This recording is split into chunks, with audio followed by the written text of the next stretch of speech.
Hunter is recognised as a leader in helping develop the circular economy at a regional level.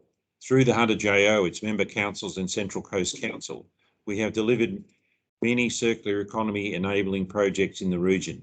There is much more to come in 2022 as the circular economy presents an opportunity for the Hunter and Central Coast to attract diversified investment, industries and jobs while reducing greenhouse gas emissions and moving us towards net zero targets.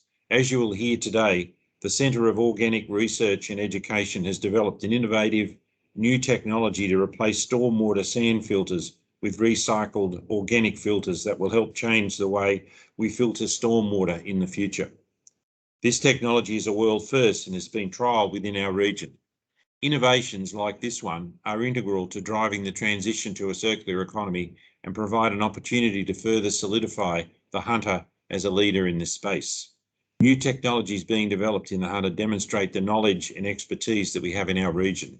The Hunter does collaboration well, and the coming together today of local government, local businesses, not-for-profits and industry experts to showcase this innovation demonstrates the collective impact that we can have. Your involvement today represents the interest and enthusiasm of this region when it comes to accelerating the circular economy. And again, I thank you for joining us today and look forward to seeing this technology delivered throughout our region. Thank you. Thank you so much, Mayor. That was a fantastic introduction. We're just run now through the session outline, and I forgot to mention that we will be recording this today so that you get to watch it back at your leisure and enjoy everyone's dulcet tones again, or for those people that would like to listen to it later on. So we'll be recording today just to let everybody know. I also put an apology in for the Lord Mayor of the City of Newcastle. The City of Newcastle have been an integral part to this project, and Nuatali Nelms, the Lord Mayor of Newcastle, has got some little thing on this weekend. I'm not sure what it is. Could be a council election going on, and she really tried to be here today, but unfortunately couldn't make it. So what we'll run through today, I'll give you a little bit of context about what we're doing in the circular economy and how that ties into the amazing work that Eric Love and the team have been doing over the last many, many years. Eric will run you through a technical presentation on the science of biofiltration. And if we have time, we'll have some opportunities for questions. Then we'll have a short break so we can refresh ourselves.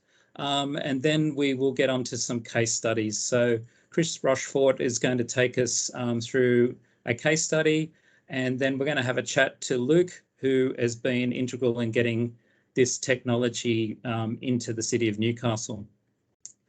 Following that, Eric's going to talk a little bit about monitoring performance with this technology, and then Matthew will talk us through the modelling in music. Then we've got time for some more questions and answers, and then we'll wrap it up for the afternoon. So strap in, everybody. It's going to be a fantastic journey. And fortunately or unfortunately, you get to listen to me again for the next 5 minutes or so. As I said, I'm the Regional Policy and Program Manager at the Hunter Joint Organisation, and we've been dabbling initially in the circular economy space, and then in the last 18 months, really hitting strides and doing some great work with trying to help elevate the circular economy in our region, but also strive to really enable it as well. And we think local government plays an important role in enabling the circular economy. Over the last 12 months, we've been workshopping with, when we could, together, and when we couldn't online, we've been workshopping a roadmap for ourselves in the Hunter and Central Coast. And the Hunter JO is auspicing this roadmap, but it's for the region in totality. And when we set a vision for our circular economy journey, we really set an ambitious one. We wanted to be Australia's leading regional circular economy. And so that got everyone excited. We set ourselves a bit of a mission, which over the next couple of years is to try and accelerate that transition to a circular economy in our region as best we could, knowing our role as local government. And that role really sits in that enabling space mostly. But we also set out in this roadmap some really interesting focus areas for us where we think we can make the biggest impact. And we've been doing some sort of overarching work, which is in relation to developing this roadmap and doing some communications. But we've also recognised that, you know, to get a circular economy off the ground, we need it to be a knowledge hub. We need it to be helping pivot and advance industry. And we need to do our bit in driving circular markets. So they're all our focus areas that we're sort of targeting over the next 12 months to 5 years. And we've got some projects that sit under those that we're working on feverishly over the next little while. And so we're very excited to be part of this journey and help enable this down the track. But what got me excited is listening to Eric talk about this recycled organics biofilter. And I just fell in love with this photo because it just looks like you're sitting in a nice green forested area anywhere it could be anywhere in Australia, really. It looks very Australian. But the great thing is that you can see in the back is 2 stormwater outlets. You can see lots of lush greenery around. You can see trees. You can see diversity. And this, to me, sums up what Eric's technology is all about. It's about having the nature be part of a system that we're trying to control in a humanistic way. So the great thing about his technology is that, and he'll definitely give you the sciencey bit, this is Tim's basic version, but basically using recycled organics to help filter stormwater is a real innovation compared to what we've got today, which is if you go out anywhere into swales or other filtration systems that we've got around our cities, it's quite often sand, and you get a very sort of singular mix of plants. There's not the diversity that you see here. So this photo really excited me, and after you hear Eric speak very shortly, you'll even be more blown away by the effort that's gone in to create this technology. But basically, we get stormwater in, we get clean water out, and we get biodiversity. Now, how does this all relate to the circular economy? In this slide here, we've got the 3 key principles as outlined by the Ellen MacArthur Foundation on circular economy. So according to that foundation, designing out waste and pollution, keeping products and materials in use for as long as possible, and regenerating natural systems are key to delivering on circular economy. And the great thing about this recycled organics biofilter is that it does all 3. What we're doing is we're avoiding extracting virgin materials, which is, you know, your river sands and your things that used to be used in these sort of filters in the past.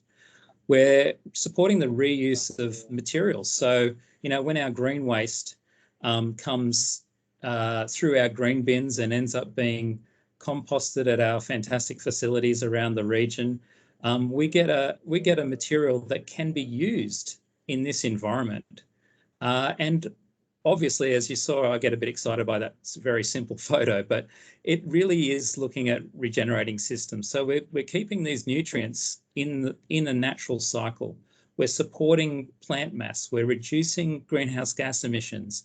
We're enhancing biodiversity. These are all amazing things that this new innovation can do. And that's Tim's simple version of what we're going to talk about today. Now I'd love to hand over to Eric Love from CORE to talk a little bit about the science of advanced biofiltration. So Eric, if you can share your screen, I will unshare my screen, and hopefully will be super smooth, but over to you, Eric. While Eric is getting his slides up, we will, you'll have to also unmute too, Eric, when you're ready.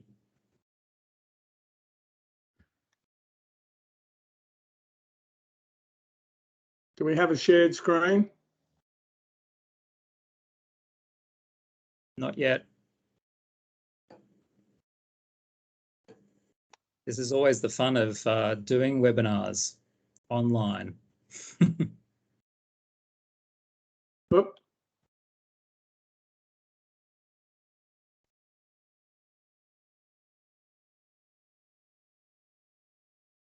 Looking good, Eric. It's starting to come through now. Thank you. So I will put myself on mute and hand it over to you. Thanks, Eric. Thanks very much, Tim. That introduction was a really great lead into what we'll be talking about today. As a Hunter resident, it gives me great pleasure to present this technology to you today. Astute scientists and community members around the world realise that climate actions are a race to save mankind from the consequences of intensifying, devastating forces of nature already evident around the world. So too is eliminating the waste of our valuable finite resources in landfill. Reducing emissions by 2050 might help, but even more fundamental to the immediate future of mankind is the scarcity of clean water resulting from anthropogenic pollution and changing weather patterns. In a world first, our researchers working alongside scientists at universities around the world have developed a way to use our household recycled materials to manufacture up to 100% recycled content filter systems that contain FOGO-type compost and recycled glass that remove toxic pollutants from stormwater runoff and keeps our waterways clean. Advanced biofiltration technology, or ABT, is a nature-based technology that can also create alternative non-potable water supplies. Our objective in today's presentation is to enlist your support to increase the use of this climate action, circular economy, local economy lift technology by adopting it in your council area. We will describe what we mean by greening biofiltration and nature-based solutions. Today, you'll hear a comprehensive presentation on the science, and there's a lot of information. We're not expecting you to absorb all the information, but to show the depth of independent, evidence-based research behind the ABT technology. This presentation will form the basis of an education and training package, which will roll out in 2022. And you're our guinea pigs, so thank you. Our hope is that this evidence will engage councils and remove any barriers to adoption of this circular economy technology. Firstly, who is CORE? We are a not-for-profit public charity whose primary charitable purpose is climate action and advocating the use of recycled and bio products. CORE's charitable work extends around the world in key sustainability program areas such as water, soil, green infrastructure, agriculture, and circular economies, with many crossovers. CORE is a 27-year-old charity that cares about our environment. As humans, we've dirtied up the water and pretty much trashed the earth.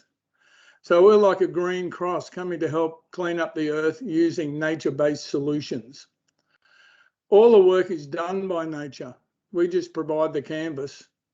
In nature, change is fundamental and ubiquitous.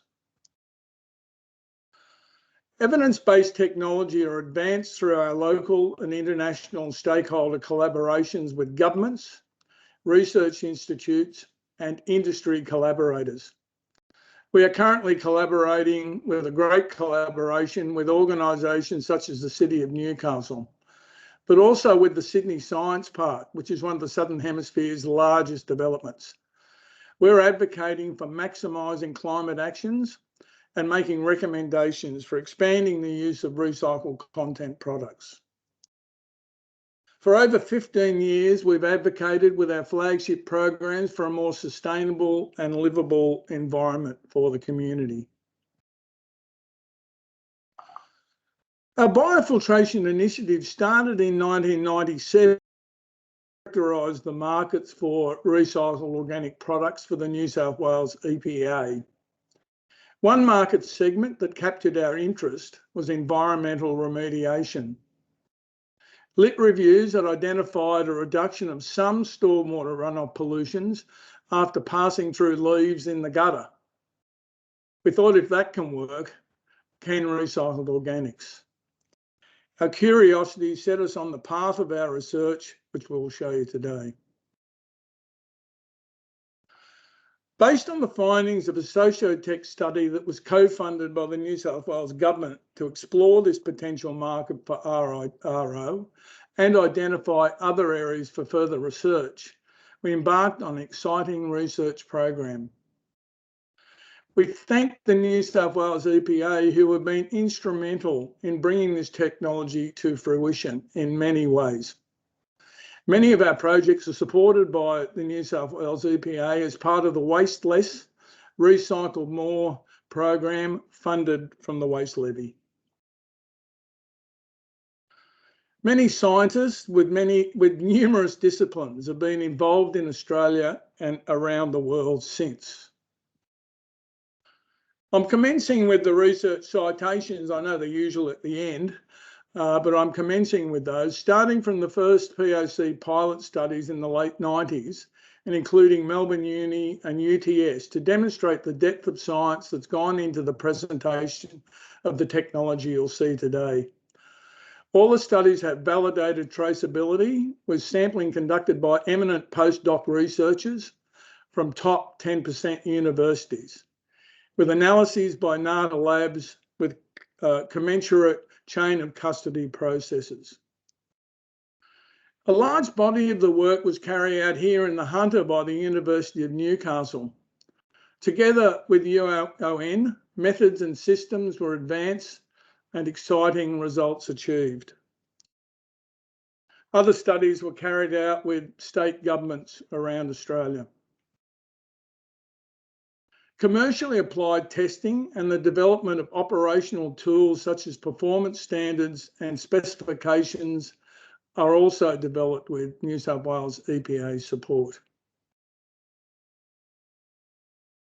This technology has been tested internationally by Nanyang Technical University in Sydney and by the Global Water Centre in the East Coast, USA, to resolve some of their emerging water pollution issues in both the barrage and also the Great Lakes.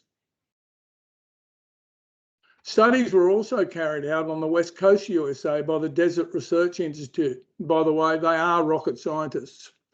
And also in China's Shanghai Botanical Gardens. It is our objective to advance biofiltration by improving sand filter performance through the science of ABT. In the historical context, sand was seen as a reliable filter media instead of the cohesive soil materials of the 1990s, which were more prone to clogging. Forbes added some indeterminate organics to the sand filter, a step in the right direction, although the organic matter was not well defined and some leached big time. Let's now look at some of the factors that have contributed to where we are today. Sand filters offered known historical use in hydraulic, filtration, and some pollutant removal strengths, such as sediment removal, that we took advantage of. Forbes took these a little further, but there was still considerable room for improvement. These factors assisted in framing our experimental designs. General areas for improvement fell into basic categories, including functionality, social and environment factors. You will notice that we use sand filter samples for test controls and baselines in the data that I'll present today.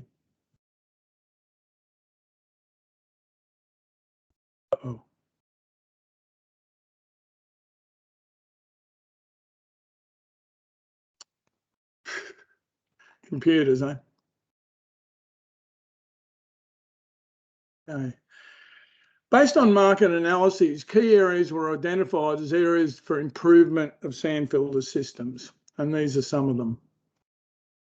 These areas for improvement were turned into functionality objectives for the research studies. As a sustainability charity, CORE included social objectives, including using recycled materials, slowing down the use of finite resources, and reducing emissions, in particular in landfill and also from long distance transport, as well as in broader environmental goals, such as these.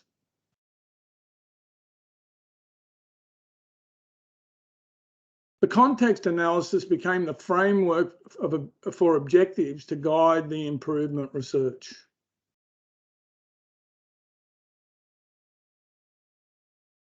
The research context and design was also influenced by the first independently validated research pilot project that was co-funded by New South Wales Government, Concord Council and industry under the Stormwater Trust Grant. This was followed by Manly, which was federally funded. Media formulations at this stage were instinctive and they were based on our experience with agricultural soils. But guess what? It worked.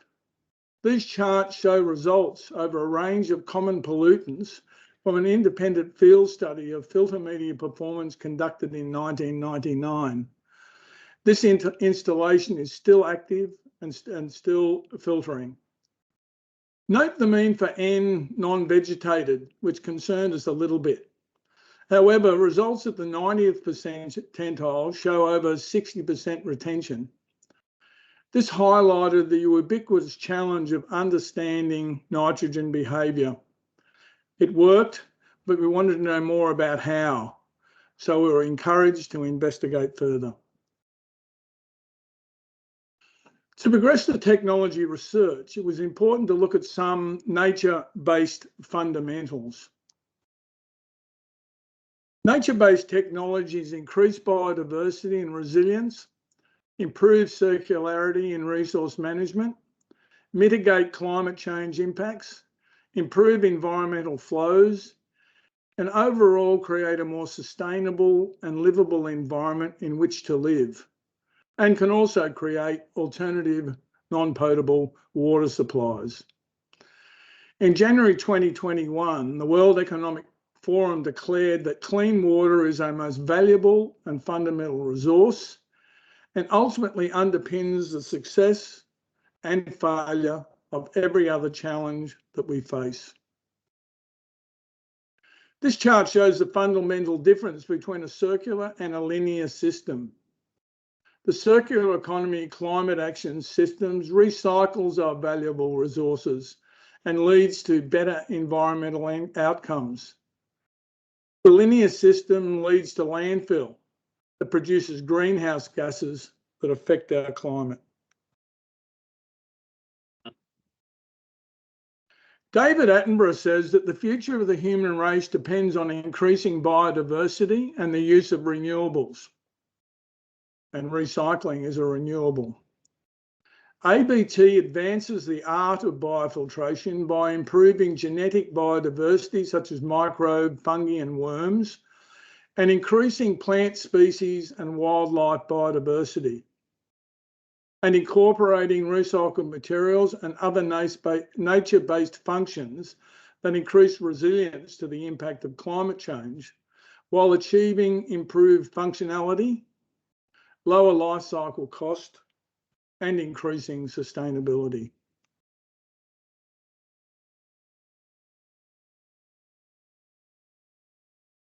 As well as the recycling circular economy, research conceptualization considers the water and carbon cycles. Our inspiration from conducting research came from the juxtaposition of these two natural cycles and inspired our quest to combine recycling with water management. As we know, this diagram doesn't show the influence of human intervention, which causes waste and dirty water. We've dirtied up the water and pretty much trashed the earth. So we decided to figure out how to use recycled rubbish to clean our water. Other cycles that impact on performance are the nutrient cycles, which will be discussed later. So based on the pilot POC results, we had good evidence that it can work. And supported by the EPA, we worked with University of Technology, Sydney, to conduct socio-technical research. Our objective was to identify if organic carbon amendments, such as recycled organics or compost, can be used to remove pollutants from stormwater runoff. The advancement here was developing a market research-based technical experimental design. While we had a prima facie case for pollutant removal and water reuse, we knew we needed to do more if we were to get products containing recycled organics into the market. So we conducted market needs and wants research, looking at drivers, market structure and practice, economic barriers and opportunities. The market research identified technical factors that were incorporated into the experimental framework for the technical research. The findings from this New South Wales government co-funded socio-technical research led to the advancement that recycled materials were proven to be able to play a safe and effective role in a stormwater treatment filter media. So the next stage of the journey began. Teaming up with the University of Newcastle through the Australian Government's Research Connections program, we had a new objective going forward to figure out how recycled materials can make a positive contribution to biofiltration system performance efficacy, including the use of other reactive, catalytic, recycled and infiltrating materials. But we couldn't design a media system without defining the performance variables of biofiltration.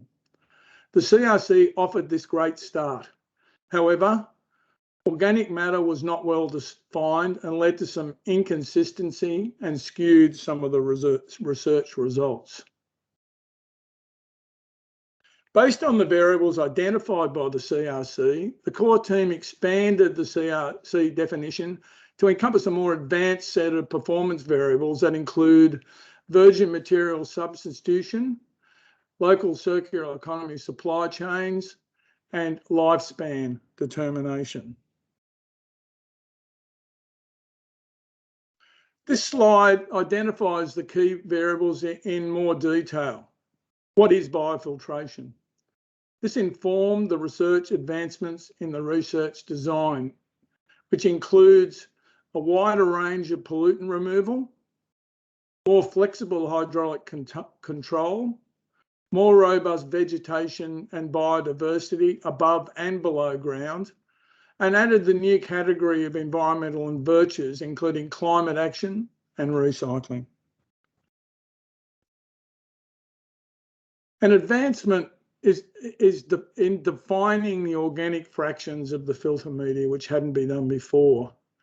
An organic biofiltration media contains greater than 25% organic matter, and that includes recycled compost. This is much higher than the 5% FORB content. Organic matter we described as fit-for-purpose organic matter used in organic filter media that must comprise of more than 85% stable organic materials to present unacceptable leaching. Some labile carbon content up to 10% can be used to assist plant establishment without sustaining harm to the environment through leaching. The stable organic fraction can be calculated by applying a multiplier to the total carbon of the material, determined by loss on ignition of the material. Configuring filter media involves stimulating natural mechanisms for pollutant removal, hydrology, plant growth, and environmental safety in a cost-effective way. Having had a crack at defining biofiltration, the purpose of this advantage was to conceive methods to customise filter media configuration for performance, so that we didn't need to rely on the obscure, serendipitous characteristics and quality of excavated sandy loam from a riverbank, or even worse, using something like a turf mix.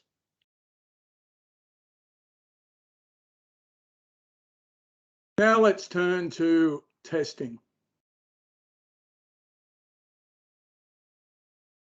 Because of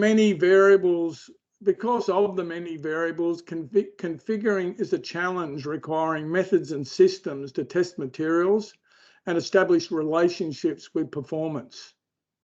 What we found out was all materials have unique characteristics that behave differently, and the different formulation configurations deliver different results and react differently to different water quality profiles. So configuration was not going to be easy. We talked about carbon fractions, which are fundamental to the media performance and stability. Using CSIRO classification, primary media organic fractions are selected along these guidelines. Defining the organic fraction resolves the flaw in the Forbes studies that used high labile carbon compost, such as mushroom compost, which resulted in high leaching. Mentored by the CSIRO and with co-funding support from the Australian Government through the Enterprise Research Connections program, UON was engaged and experimental design was constructed based on more precise objectives, including those on this slide. And these were based on experimental designs.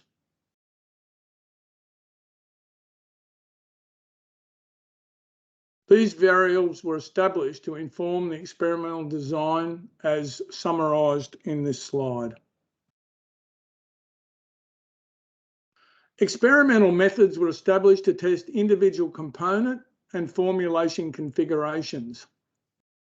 Characterisation and efficacy testing is a significant advance that ensures fit for purpose and consistent performance outcomes. Analysis conducted on the categorised component materials and sample design mix configurations made from them identify characteristics that contribute to the mechanisms that achieve performance of the filter media. Many materials tested as unsuccessful, often even in the same category of materials, such as some compost, and some were very successful. This is when we decided that market protection measures would be needed so that recalcitrant materials didn't end up polluting our waterways. We'll talk about this a little later.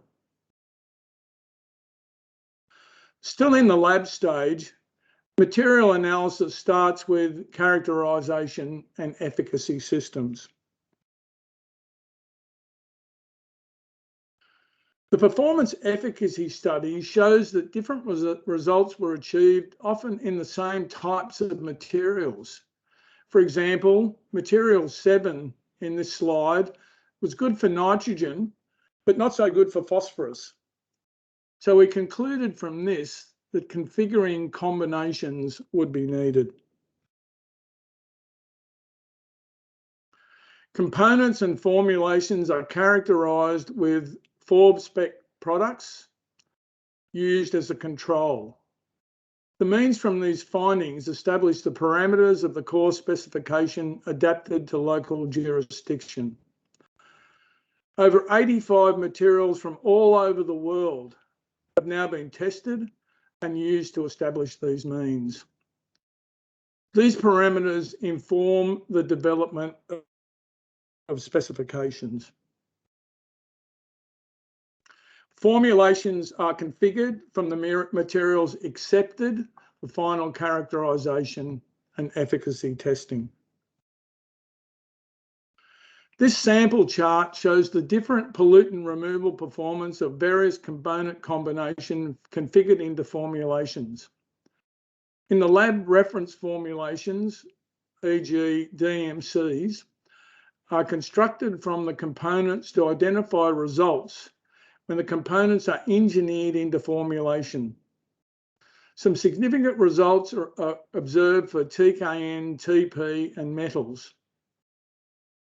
Different media configurations were identified that specifically target particular conservative and non-conservative pollutants. The research established relationships between material properties and performance results. The conclusion was that while there are some configurations that provide overall performance, there will need to be more than one filter media configuration to target specific categories of pollutants. This is an example of column testing by the Desert Research Institute, including bulk density, KSATs, moisture holding capacity, breakthrough curves, and ripening behaviour. And as I mentioned before, the DRA are rocket scientists who are part of the NASA network. This led to the core biomass accreditation system, which is our method of ensuring the correct types of organic matter and mineral materials are used in a filter media to ensure fit for purpose performance and stability. The culmination of this work results in localised general property specifications. For example, all filter media currently used in Newcastle is manufactured from Hunter Central Coast materials. We'll look more closely at this later on. Performance measurement is carried out using the biofiltration variables identified in the research design.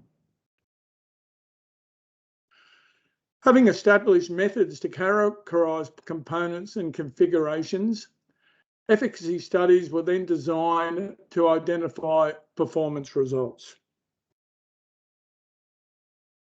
The first area, I think I might use that opportunity to take a bit of a break for questions.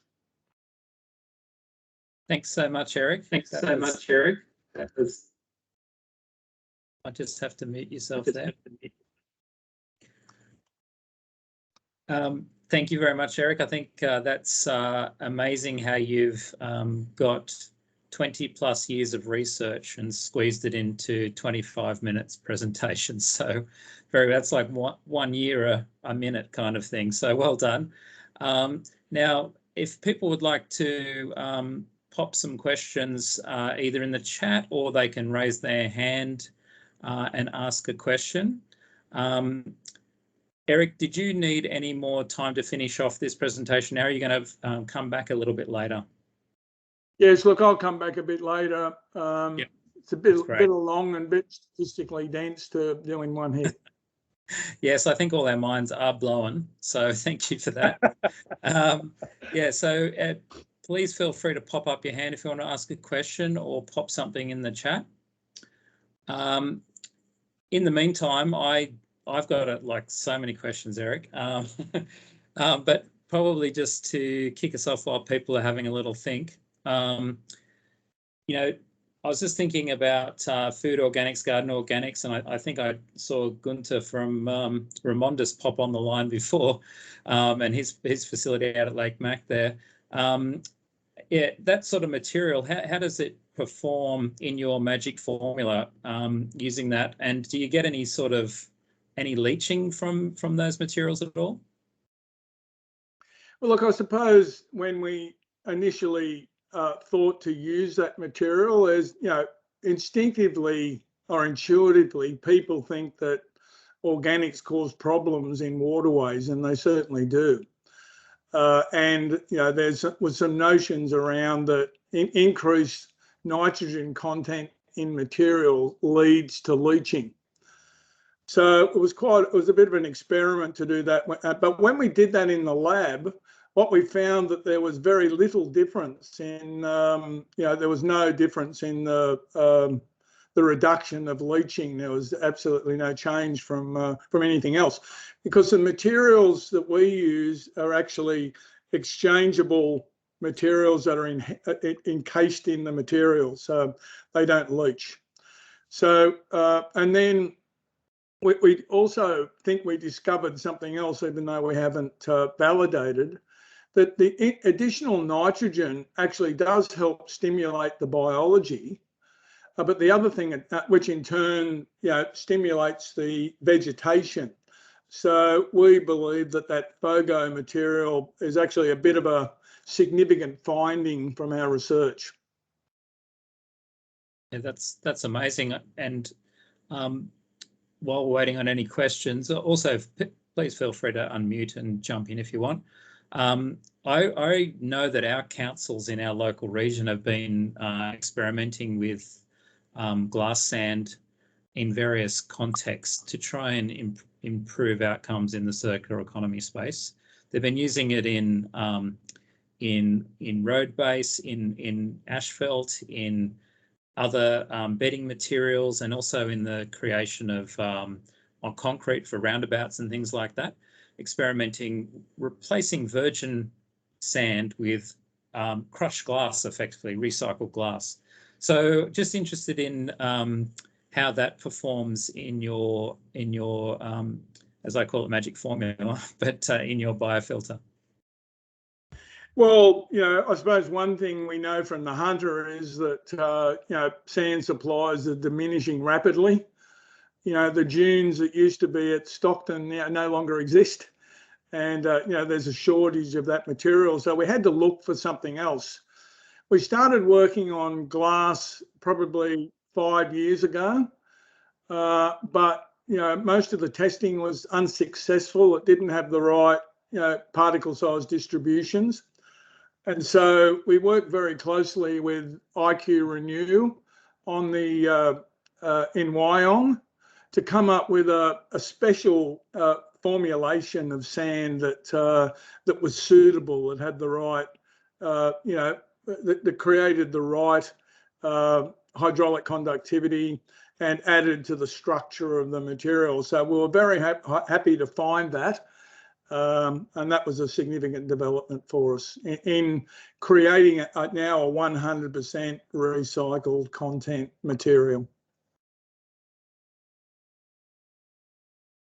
That's amazing. I probably should also add there that there was some concerns amongst others that, if we use glass in somewhere like this, that it's going to be hazardous and dangerous because people will walk on it. But the small particle size combined with the type of production system, which is a vertical crushing, actually rounds off a lot of those particles, because you still get some precipitation like you do with sand. Some of the larger particles do precipitate to the top. They do that with this. But we had a resident walk all over it in bare feet the other day at a media conference, and there was no issues from that whatsoever. It's very little precipitates. Yeah, I've been to the IQ Renew facility down on the Central Coast there, and he dares me to stick my hand in the pile of glass sand and pull it back out again, and there's no cuts on it at all. It's pretty amazing, and it's a great way to replace virgin materials, that glass sand. So I also remember when I used to work at the City of Newcastle, we looked at trying to embed some filtration near Merewether Beach, and we used traditional sand filters there. And what I noticed was that the plant life was quite limited in what the environmental engineers could plant in that media. And it almost looks like part of the road in some ways, except with some reeds in it. So yeah, I'd love your comment on sand filters as a nature-based solution in that context, Eric.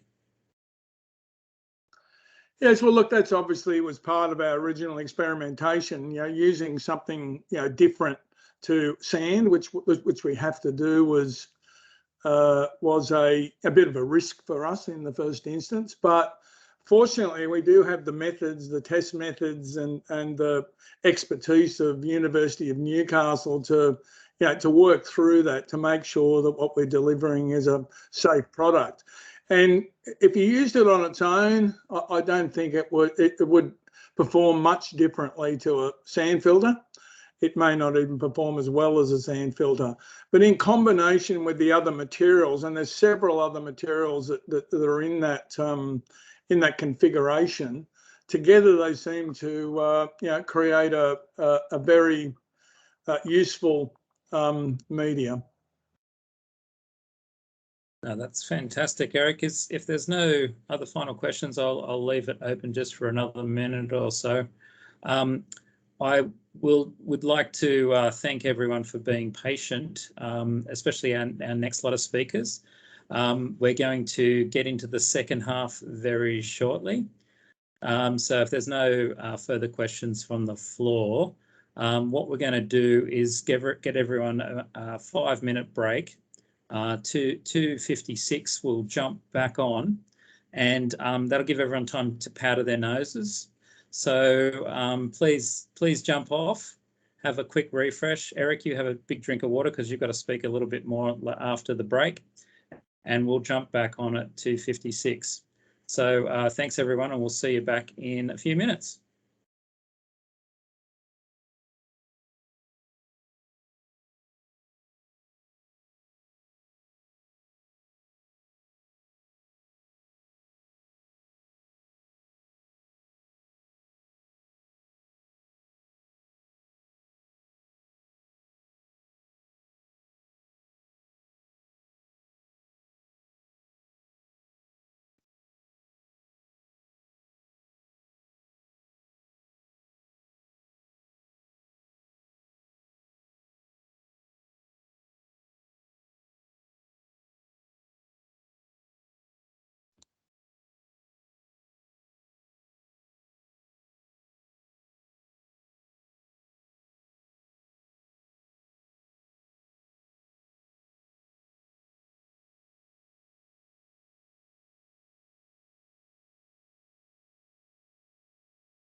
Well, we're nearly back in, everyone. I'll give you one more minute, but I can see Eric's back in there, which is great.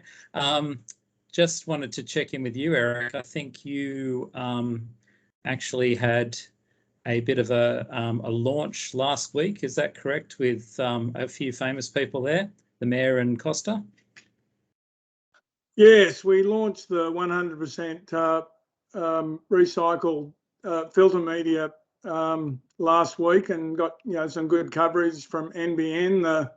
The Mayor was there, gave up her time, which at the moment is very valuable. And we had Costa Georgiadis, who is one of CORE's ambassadors, came along as well to help out. No, that's great. That's I think you made the comment it's as seen on TV, which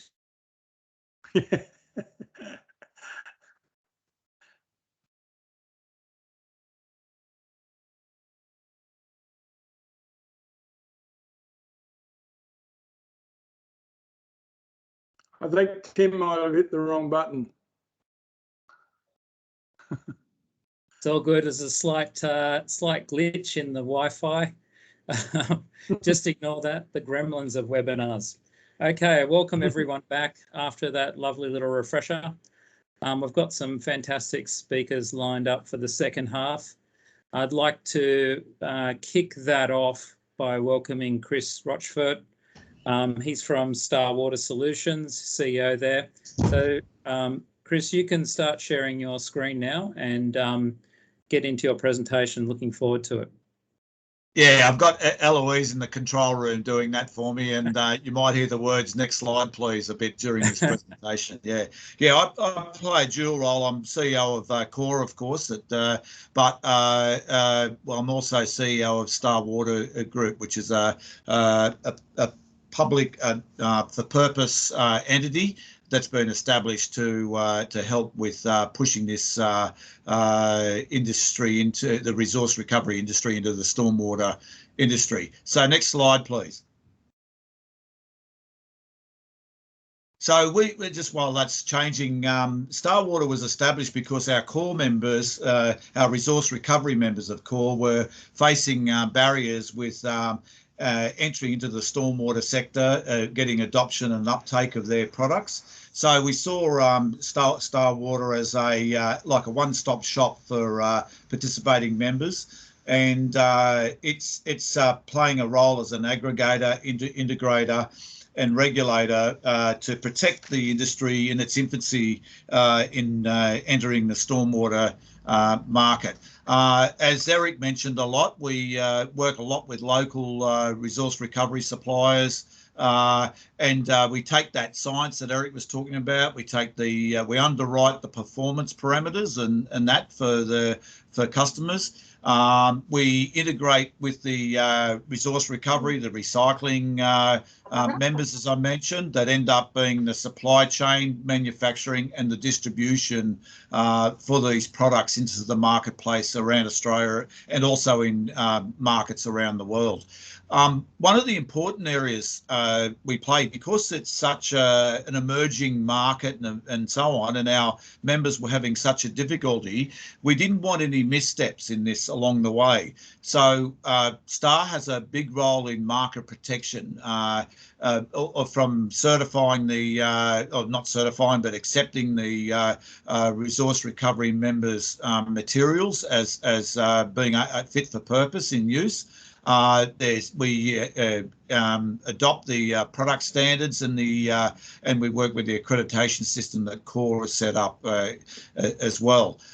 There's also a role that's played in market protection in providing the right information to the market, and that's in the form of installation guidelines, design guidelines as well, manufacturing guidelines for our members, and also standard operating procedures as well. Next slide, please.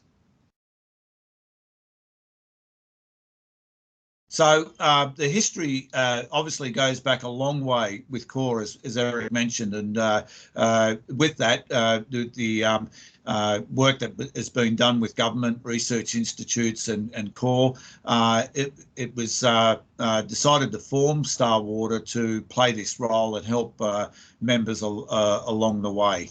And you can see by that the various organisations we've worked with around the world and around Australia that have helped, and we've helped co-fund the science along the way as well that needs to be done, and co-contributed to many of the programs that core has done. Next slide, please. So Eric mentioned a couple of flagship projects that were done early on, which were the Manly project and the Concord project. And Starwater, by the way, STAR is an acronym for Stormwater Treatment and Reuse. That's how we got the name.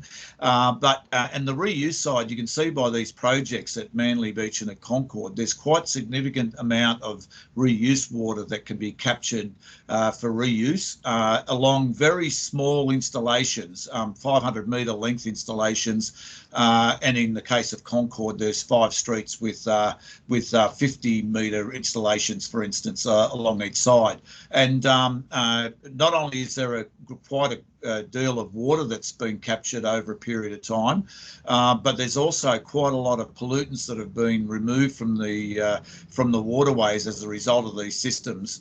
And when you consider that only a couple of years ago we're having water restrictions in Sydney, this offers quite a potential for reuse water, and STAR's got a role to play in integrating with the water utilities and water providers and the cities in the regional areas of Australia to provide that water back for reuse in a managed way. Eric mentioned, of course, the Newcastle one, the world first 100% recycled content filter, and Starwater played a fairly large role in integrating the manufacturing of that and the provision of that product to that site. Next slide, please.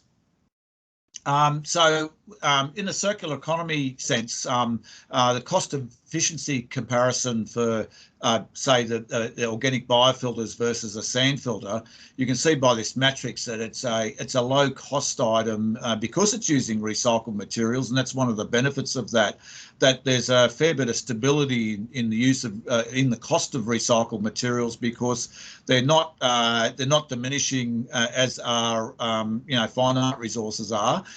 Because of the circular economy, those materials are always available. So one of the economic benefits is that it provides a bit of stability in pricing. So we can provide a cost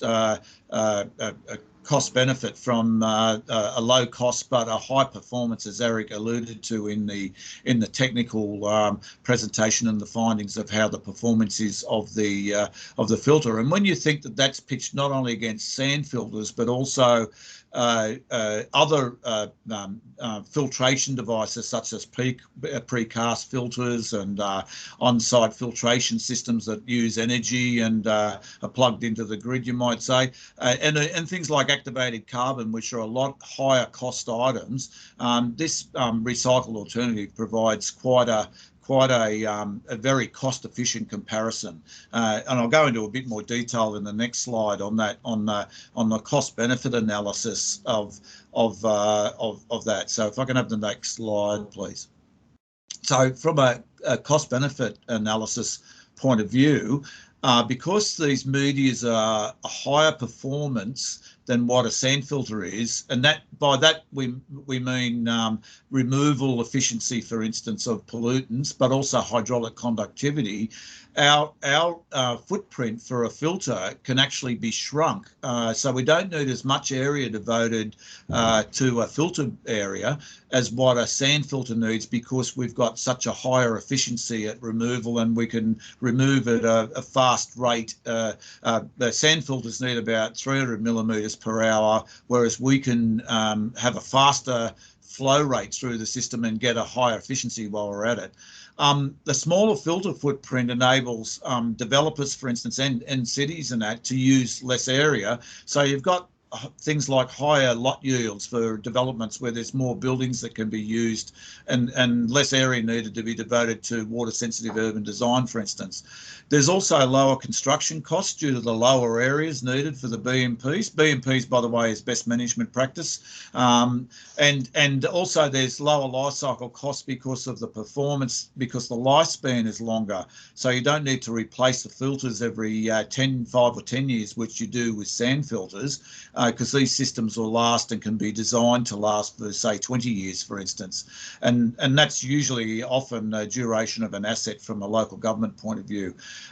Negligible filter or plant replacement, because the plants grow much better in these systems. There's not as much mortalities, so the plants don't need replacing. And also the cost of replacing the filter, if it needed to be done every 5 or 10 years, is an extra cost in a sand filter versus an organic filter.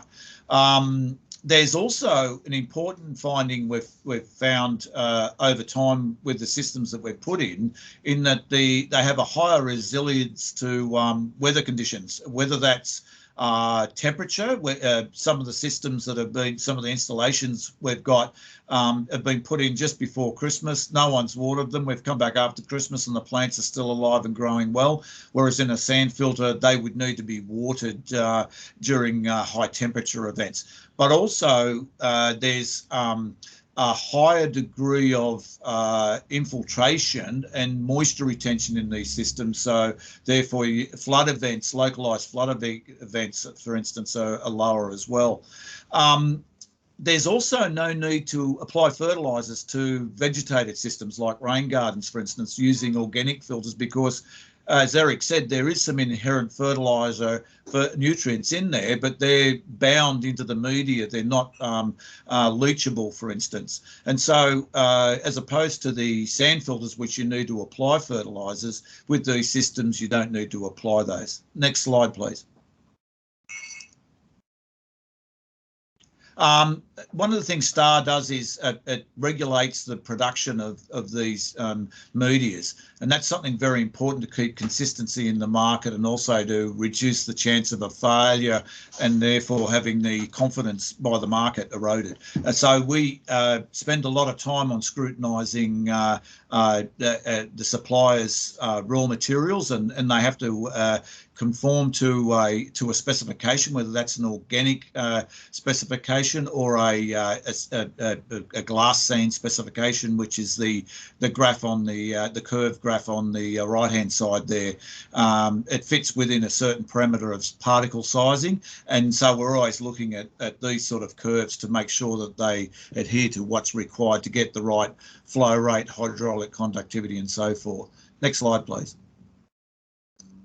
As part of the manufacturing of these products, there's strict manufacturing quality control and quality assurance, and we have actual agreements with the manufacturers and the resource recovery industry around Australia and elsewhere that they need to conform to these manufacturing specifications to make sure the product is fit for use and that it's consistent time after time.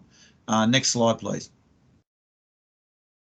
There's also consideration for disposal. It's one of the questions we get asked all the time. What do you do with the media when it's filled up, for instance? And what we've found is, as the research has shown, the media will last 20 years plus. Even at that rate, the level of contaminants that are contained within the media are still at relatively low level, because the only things that really hold on are the metals, some of the metals.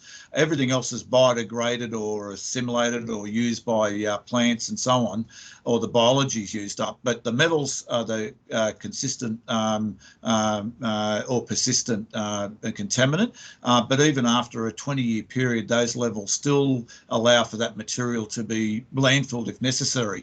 Although that's totally against our nature to landfill something. So we're exploring other uses, such as dissolving the pollutants and the metals out of the media and then reusing those in industrial applications, for instance, and then reusing the media for landscape applications, for instance, through our members and our network of manufacturers. So we have a disposal option, if you like, for the media at the end of life. Next slide, please. We mentioned earlier there about the systems, and one of the things that STAR does is looks after the product range in which the organic filter media goes into. So we have what's called the stormwater treatment and reuse system, or the STAR system, which is the one that was at Manly and Concord. It's undergone quite an evolutionary process over time. It's now a cartridge system rather than loose media that goes into the systems, and from that you'll notice the grid pattern underneath the filter cartridge system, the green area there, which is the tanking system. We use a very high performance tanking system now, very robust system provided by one of the members of CORE, which is Frankish, and that system is also made from recycled plastic, and that's why we want to use that system. But that system goes under roadways and gutters, and that's an elongated tanking system that can store the treated water and make it available for reuse. But there are also a range of other products and devices such as permeable weirs with cartridges in it, filter bales, reactive filter units for industrial or on-site application for treating processed water or surface water. There's socks, filter socks that are used. There's obviously rain garden media, but also we have inoculants that are a biological inoculant made from the biology that's within the compost that is added to filters to enhance the performance where we need a higher biological degradation rate, some industrial applications, for instance. Next slide, please. A bit more on that system. There's an installation that's specified in Melbourne called Greening the Pipeline, and this is a cross-sectional design of that, showing the filter media, which is that shaded colour around the device that's sticking up out of the ground. Again, we've got the tanking system below that goes along a channel that's being installed along an old sewer channel in Melbourne, which they're using for cycleways and rain gardens and urban agriculture and so on. Next slide, please. We mentioned about performance standards, and Eric mentioned those. They're very important for consumer confidence and also for, as I said, consistency of supply. And so those standards and performance-based standards are used. That was a project that the EPA co-funded as well in the development of those standards, and we at STAR obviously have been promoting those because of the benefit that gives us for assurance to the market that the products are fit for purpose. Next slide, please. As part of that, there's a accreditation system, and there's certificates that are issued to Star Water and then also to other manufacturers around Australia that are manufacturing, and they are ones that are conformed to provide the right evidence to show their raw materials and their products fit for purpose. There's also, next slide please, there's also installation guidelines that STAR provides the consumer on how to use the product, because it's an organic filter and not a sand filter. There are considerations that need to be addressed. Compaction rates, because often when they put in these filters in installations, there's a compaction rate required. There's also handling procedures and everything else with that. And so we provide installation guidelines for consumers to be able to use the product. Next slide, please. There's also usage guidelines and that for about the products for the devices and that to be used, and how to use those devices in the correct manner. All these things go towards ensuring that there's a safe passage for the products into the stormwater market and so on. Next slide. One of the areas Eric talked about was the optimization of filters based on the componentry. And what STAR's done is computerize that into a system called Calculus, which actually takes all the parameters that the customer is looking at, whether that's water quality characteristics, water quality objectives, catchment characteristics, device design objectives, and the jurisdiction, the locality, and then that enters that information through a user interface into Calculus.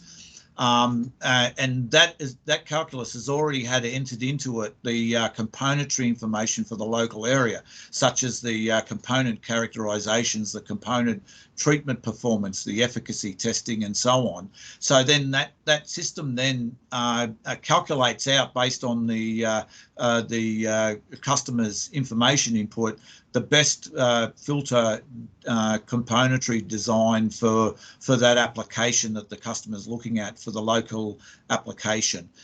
So that system is being developed and is it's in testing mode, and part of what we want to do with all the councils that are online, and that is to look at ways we can test pilot that with them. So next slide, please. We've got some examples here of some of the user interface information, but that we'd like the councils to identify projects they're doing in their area, fill out the information online on the form. We'll provide support on that, technical support.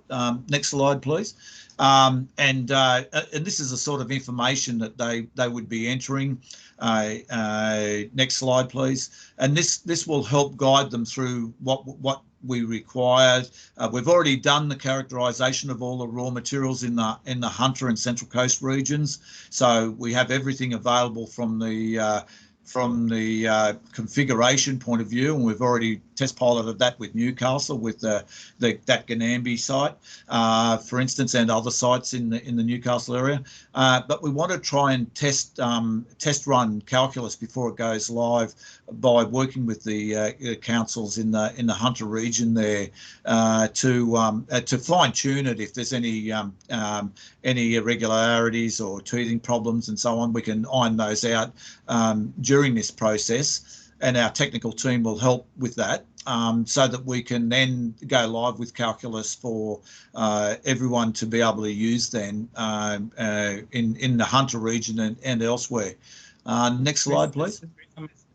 Is it good for the council for you to pop the contact details in the chat, or how do you want to engage? Yeah, I've got the last slide has got the contact details on it, and I think it's the slide, this slide here. So for general inquiries, there's an email address there, info@starwater.com. The Calculus is a dedicated website. It's a special website because it's got to do calculations and a whole lot of other things going on there. So it's not just a normal website. It's a special website that's been set up. That was done in collaboration with Western Sydney University, and we're piloting that now with the region, with the new Hunter region to, as I said, to iron out any issues and that with it, and that's the website there. We've got Aileen online here that can help with any technical support and so on. So any issues there, they can email it through to info@starwater. So basically that's where we're at. Those projects could be big or small. What we're looking at there is variability. So while the Hunter region is a climatic region that's probably fairly uniform, there are some differences amongst some of the regions there, and we want, where it's coastal or inland, and they're the sort of things that we want to tease out by using Calculus with projects throughout the Hunter region, and plus it'll also give us some insight into different types of applications, whether it be a rain garden, whether it be a car park, or one of those curb systems that go along a roadway. Hunter region might be interested in that. Hunter Water might be interested in that sort of application as well, and we can join Hunter Water into that into those projects as well, and collaborate with them on anything in that area. I think there's plenty of opportunity in our region, that's for sure, Chris. Yeah, wanted thank to. you.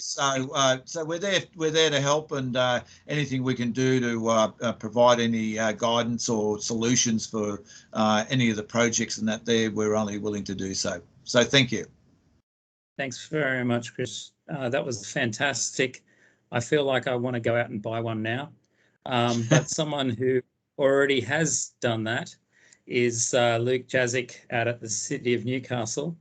I really appreciate your time for jumping on the line so we don't die from PowerPoint asphyxiation. Luke and I are just going to have a quick fireside chat on a nice cloudy day like it is out there. Luke, could you introduce yourself and then just give us a little bit of an overview of how you came about doing this project in Wallsend?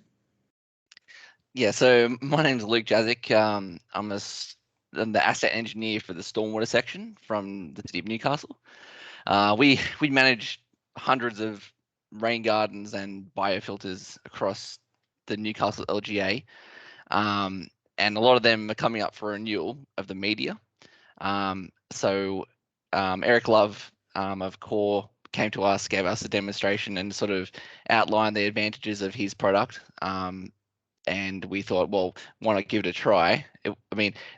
What was available as a filter media for us is pretty limited anyway, and so we thought at least this was a better mix, and we may as well give it a try, as long as it met the criteria that we really wanted. I guess at the moment we use Forbes spec.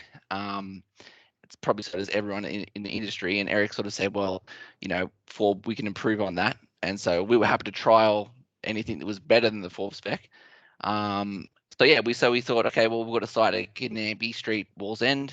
It's a biofilter, and we sort of said, okay, well, this is a trial site. We're happy to, purchase the Star Water material for that site, and so we did, and we've used that. We installed the material. It all seems to be going pretty well. And we use the material around the site as a topsoil as well, and that's why the site is so green around the biofilter as well. We've trialed this material now in about 15 other rain gardens around the city. So it seems to be going pretty well. We have Stephen Lucas from the University of Newcastle who does testing on the filter performance. Pretty much what goes into the rain garden, then what comes out of the rain garden, and he gives us reports on the efficiency of the material. So we've only really used it for the last year and a half or so. So we're still kind of getting our head around the results and how to use the material. But we've got about 15 so far, and we're looking to do more. So so far it's going pretty well. That's fantastic, Luke. It's great to hear. And have you found the whole process relatively easy as a local government? Because I know there's so many rules, so to speak, when you're doing this sort of stuff. Do you find it a relatively easy process to go through? Yeah, I do. Yeah, I mean, really, it's basically just purchasing the material and liaising with Eric Love and Core.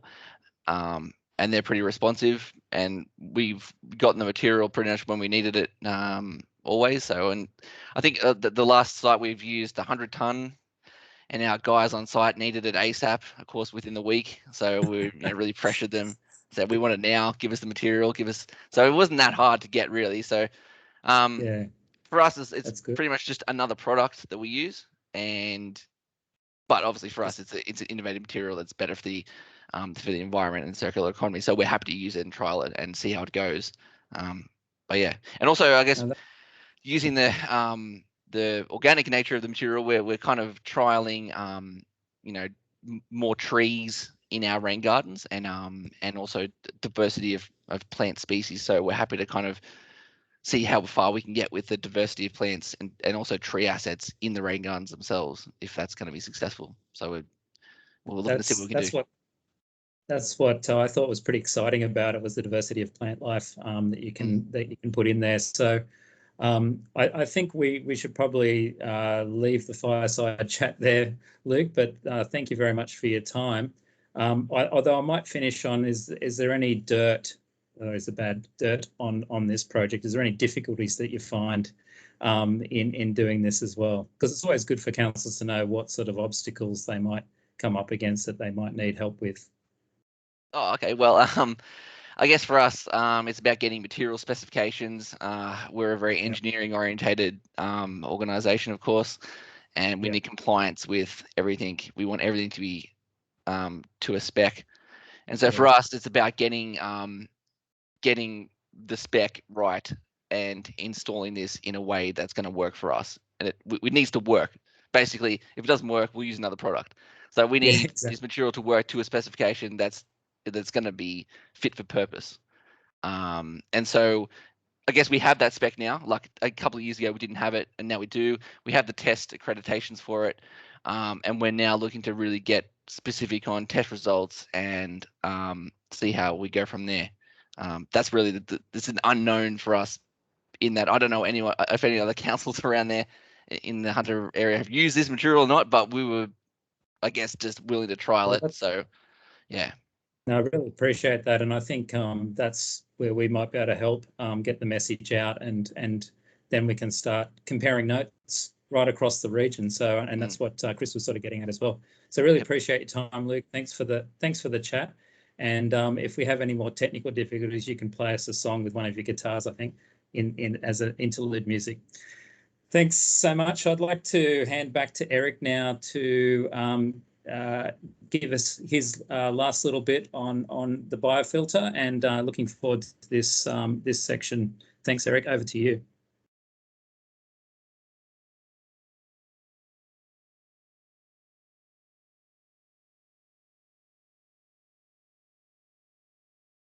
Tell me when I've got a shared screen. You're almost up there, mate. You're all good to go. Good. Oh, well, thanks, Luke. And look, I've got to say that Newcastle Council have been a great council to work with. They've helped us through that, some of those documentary, processes of meeting specifications, and have helped enormously and given us a bit of leeway to try something like a 100% recycled material biofilter. So we're very grateful for that, and for the support that we've received. So I thought I'd lead this section that like I said, is pretty dense as far as the statistics are concerned, but I thought I'd turn our attention now to performance, which is the all-important thing. And the first area, to look at is pollutant removal efficiency, for nutrients, metals, hydrocarbons, and sediment.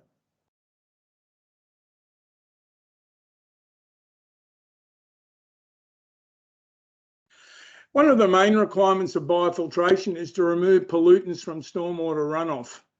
Most DCPs have this WSID guideline set as a target, but we actually couldn't identify any field studies that confirm any current systems actually achieve this in other than modelling, which has drawn, modelling programs into some question. Nevertheless, this was used as our target performance benchmark, although we were analysing concentrations, not loadings. In configuring for pollutant retention and removal, we used this previous study of soil mechanisms to guide us. This table identifies the removal mechanism, the pollutant target, and the characteristics that affect the media design. Because of these physical, chemical, and biological reactions, the technology is often referred to as reactive filter media. Oh, did I go the wrong way? Oh, no. The first test were nutrients that we described as non-conservative because of their difficult to predict behaviour we had identified during our research. The cycle is fundamental to N retention performance and has many aspects that are facilitated by nature, if not all of them. All the work needs to be done by nature. We just need to provide the right canvas. This is the nature of nature-based systems. It was decided, due to the complexity of nitrogen, that we would speciate the nitrogen types.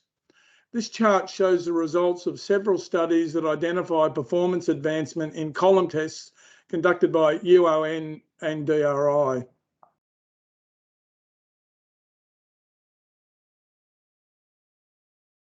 Field results also show advancement in nitrogen removal efficiency compared to sand filter systems. Interestingly, performance was also achieved without the assistance of vegetation in some species, in non-vegetation application. Chris presented some of those devices that work independently of vegetation and are performing extremely well in pollutant removal in their own right. The phosphorus cycle is another natural system that affects retention. These charts show positive results for organic filter media from column test comparisons. This chart shows some P leaching from the sand filter sample. This could be from the suspended solids, which are known to carry substantial P. These charts show results from field test comparisons and show some leaching of P in vegetated systems. But the results for non-vegetated systems also show significant removal. Also, again, TSS could be the culprit. This was early in the life cycle, and as the media ecosystem developed, better results were seen.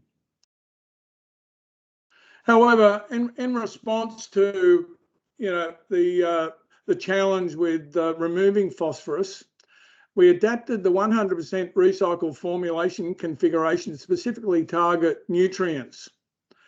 This chart shows the results from University of Newcastle on the reconfiguration. You'll also notice that, as well as phosphorus, it was able to remove ammonia as well.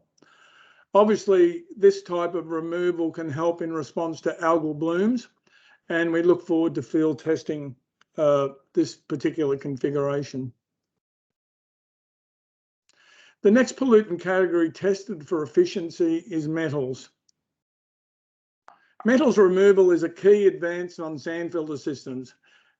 In our view, this is the most neglected of pollutants, especially since vehicle emissions are very high from tyres and brake pads, oil and grease, and things like air conditioner fluids.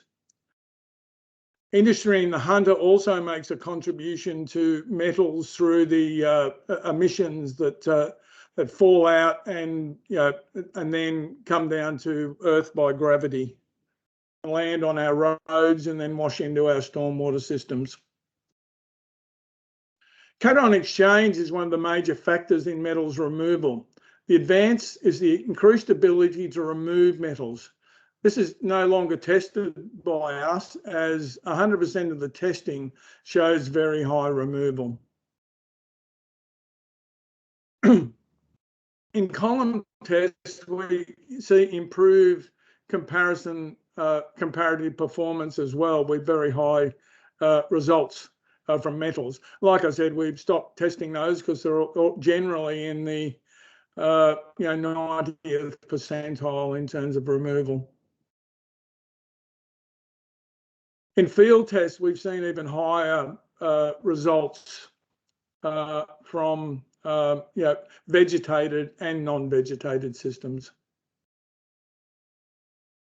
We then looked at hydrocarbons, and we have a couple of tests here that we did in a rain garden and in the non-vegetated curb bypass system. We had a result, of 100%. For TPH, and in the non-vegetated, we got very high results as well. And these use a combination of sorption and microbial utilisation mechanisms. The next pollutant test is sediment, or TSS, and turbidity.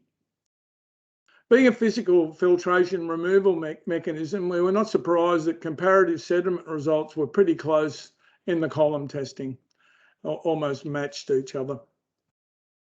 However, Improvements in turbidity reduction were evident in the field studies.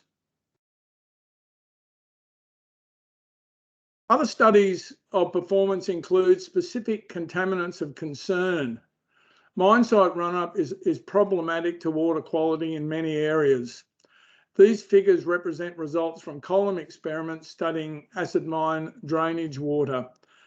Some of the significant findings here were that with a pH of 2.93, that pH was stabilised, and also there was good removal of a wide range of metals. An exciting recent development is preliminary studies that show promising results for Pfas removal, which is a local issue in some cases.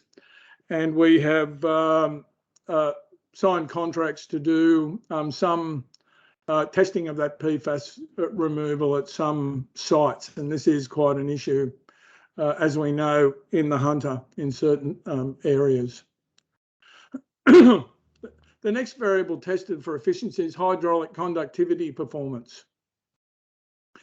Advancement here include increased filtration rate with modelling showing equivalent performance.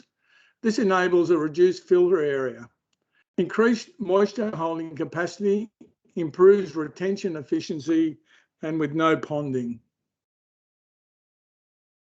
The PSDs in the material and configurations are still fundamental to flow control. Detailed modelling shows a reduced footprint for organic filter media on this large-scale lake water quality project, which offers CapEx and OpEx savings. The music modelling uses actual data to show equivalence with a 25% and 45% reduced surface area. Matthew Gate from Storm will have more to say on this later on. Higher moisture holding capacity for the 100% recycled content filter media shows improved retention.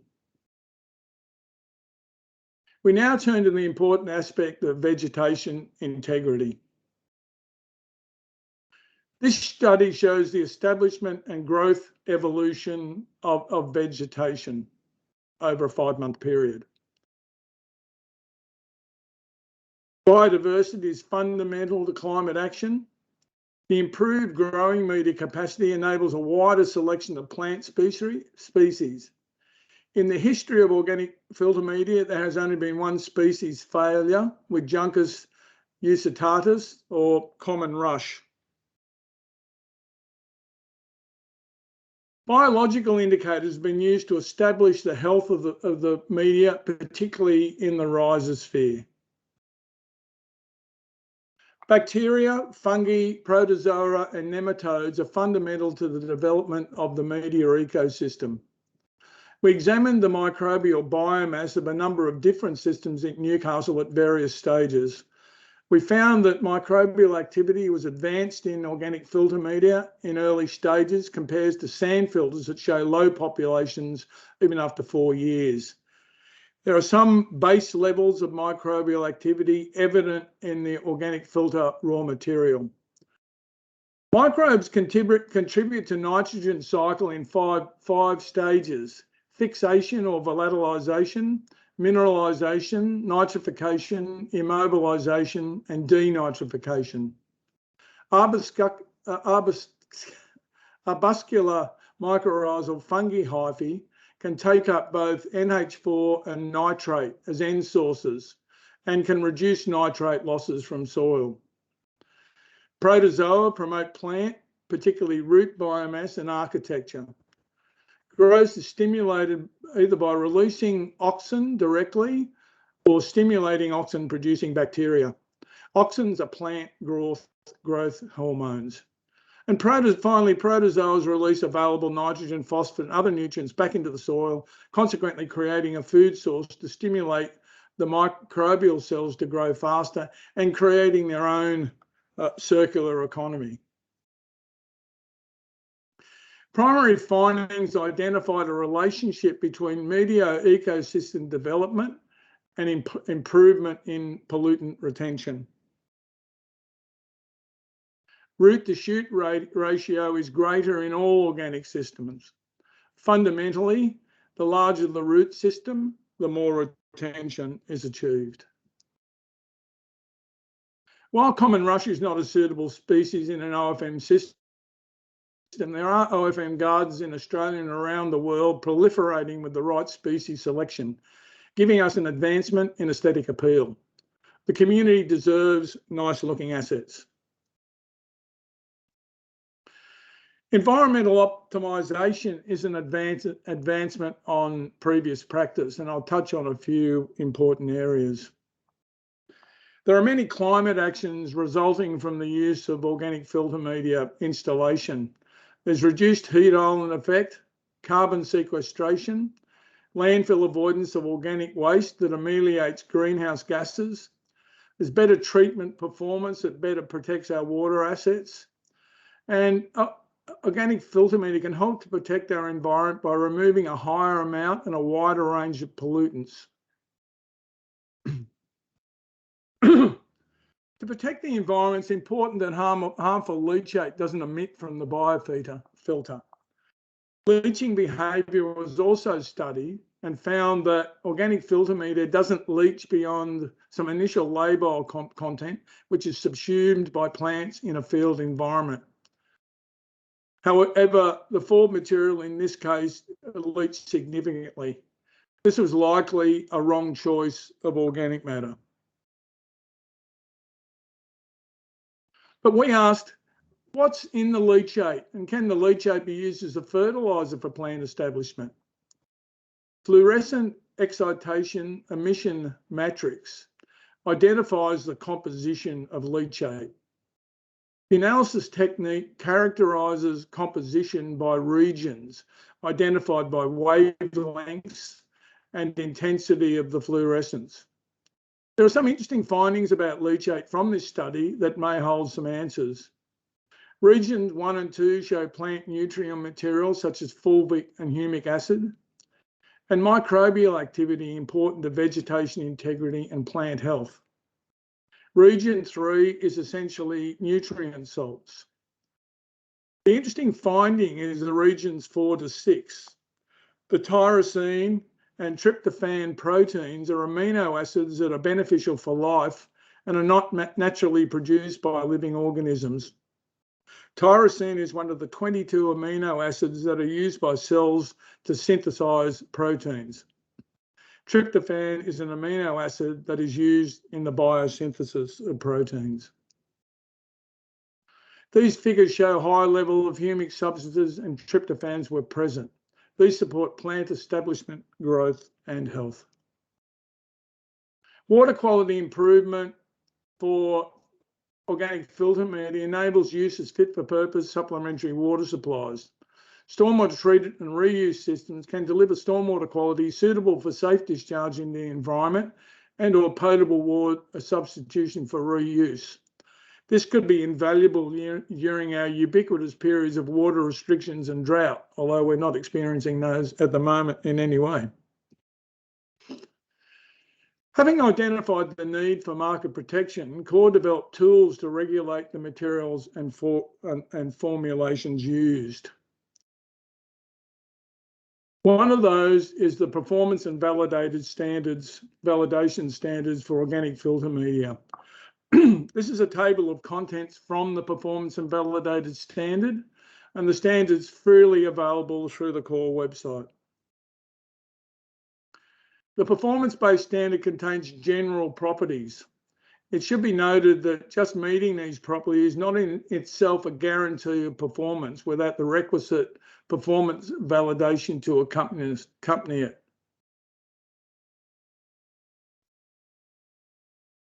It also contains field testing and supplier certified elements.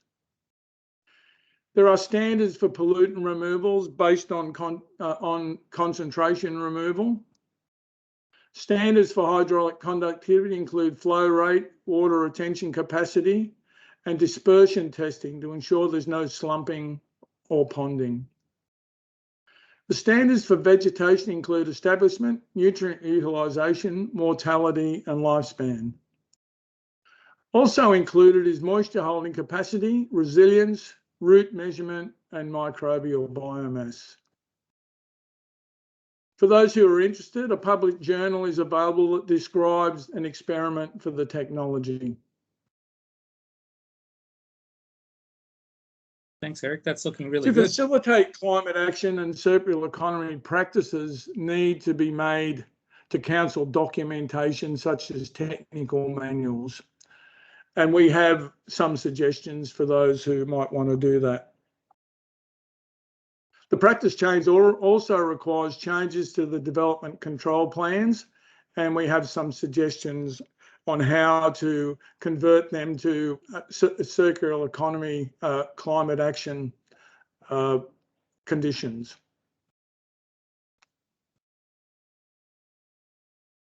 Hunter councils can lead the way in using climate action circular economy technologies that also support the local economy. We will welcome you on board. Thanks so much, Eric. That's a great way to finish that presentation up.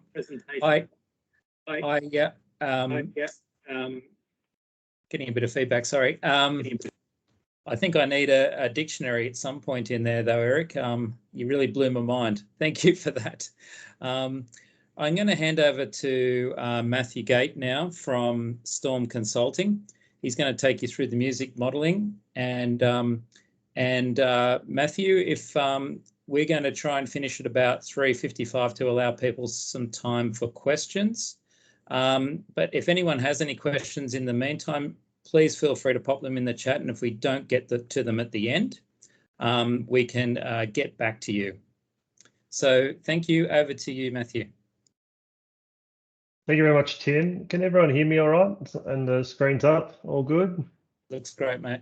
Fantastic. So yeah, I'm just here to talk about how we model the RFM media. And I say RFM, just reactive filter media. It's just a broad naming for it. So yeah, just a little bit about me. So I'm a chartered civil engineer who's been working in the sort of hydrology, water quality space for about 10 years. And in particular, we've been working up in the Hunter region, particularly with Newcastle Council, Cessnock, Mid-North Coast, even up as far as Nambucca Shire, Bellingen Shire, and doing a lot of biofiltration designs and concepts. And we sort of came across core media very early on and saw it as an opportunity for fit-for-purpose products and use within the region. And so thank you, Eric, for inviting me on to explain how we modelled the media.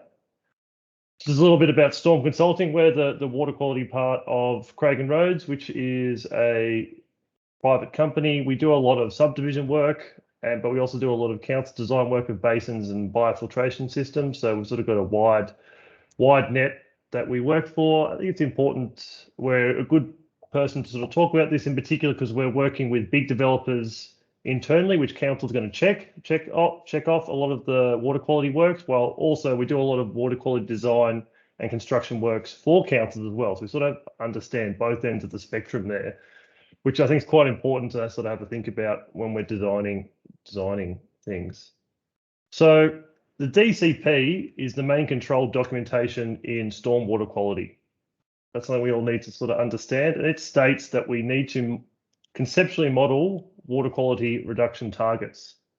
The way in which industry has done this for the past 15, nearly 20 years now is to use music modeling to complete that. And at the moment, that is functionally pretty much the only way that you can meet DCP targets, get your DA or get construction of your biofiltration system. So we've been put in that box from the DCP that's what we need to use. So what music is, it's just a conceptual model of pollutant loads. It does a really good job of simulating urban stormwater processes upstream, and then it models pollutants downstream and their removal rate. And it sort of compares the existing case and the future case, and we look at reduction factors, and that's what people are generally accepting of. We need our reduction factors. We need an 85% reduction of suspended solids, our 45 phosphorus, and our 65 nitrogen, or whatever it may be, depending on the DCP. That's very standard practice for us, and that's what, as engineers, we need to provide to either council or the EPA or whoever it is who is the QA and the certifier of the works to make sure we meet that. So it's a bit tricky because all this work was done back when FORB was the only media that existed. So all the research that was done for music used only sort of circled in on one media only. It doesn't allow easily for other media to be modeled. And this is quite a hurdle internally with DCP sort of having this control, which made it quite difficult for other media filtration systems such as starwaters and cores to be stamped, to be allowed, even though in the field it was quite clear, and water quality testing and this great data which Eric has presented to show that it's working really great. But then how do we functionally, write our stormwater reports and get it stamped for approval so we can utilize it? Because that's, within councils in particular, that's a really important part of the process. So it's to think about this, we also need to understand how music actually looks at those reduction targets, and it's done studies all throughout Australia, and basically it's a big lookup table, and depending on your inputs, it will choose a reduction factor for you, and then it spits it back out at you. So it's based off field testing, and also a lot of it actually was in-house, so it's not out in the field. So what Core and the great team at Newcastle University have done is they've done testing in exactly the same process in which it was done for music a long time ago, and sort of determined the inputs required for it to match in with their media, which basically allows us as design engineers to complete reporting and utilize music to provide a conceptualization of what the pollutant rates would be. And that's been backed up by the research, and the research papers down here if you want to have a read of it, or you can contact Steve Lucas about it. But yeah, it's fantastic to sort of have that backing now that we can go out to our clients and also to council and say, we've got the data we require. So Eric's also asked me today to sort of explain, or how do we do it? You're telling me it can be done. What needs to change? So just a quick case study. So we've used Newcastle rainfall data. This is some work I was just working on last week. So 10-year model at 6 minutes, that's the rainfall input. We've just got a 5 hectare catchment upstream. We've got a 50% impervious area. We've just assumed a mixed use, so not a bit of residential, a bit of commercial, a bit of everything. And we've always used mean pollutant loads. When you're doing a music model, you should always use mean pollutant loads rather than stochastic, because otherwise your results will always vary every time you run the model. So it can't be compared. So yeah, always use mean pollutant loads. And we ran it for the bioretention as a standard FORB spec and a reactive filter media FORB spec. And that's our typical design that we're working on at the moment. And so within our bioretention node within music, so if we go back, that's these two nodes here. We have a range of parameters that we need to input. So most of them stay exactly the same. All we change is for the RFM media on the left, we update our saturated hydraulic conductivity to 600. And we also change out the content of the filter media of the nitrogen, and also our orthophosphate content. We also change the overflow weir, and that's related to how much water can be infiltrated through the saturated hydraulic conductivity. And we also change our advanced properties down here. So that's all. I could go into it, but I think there's been enough technical data today. But if we go back and read what Eric's provided in the study, and you talk to Steve Lucas, and he can provide letters and information providing exactly what that means in detail. It'd probably take me 20 minutes to describe it. But this has been confirmed, and we've provided this evidence in reporting on jobs in the last 2-3 years, and we've got certification, no problem. You know, the process is working, which is, for people here, that's probably the important bit of information you want to hear, that everything's in place now for your designer to do it. If a designer tells you that they can't do it, they're wrong. It's been proven to be done, and it takes me, it's changing, you know, 8 numbers. It's going to take you 5 minutes. It's just having to understand the product.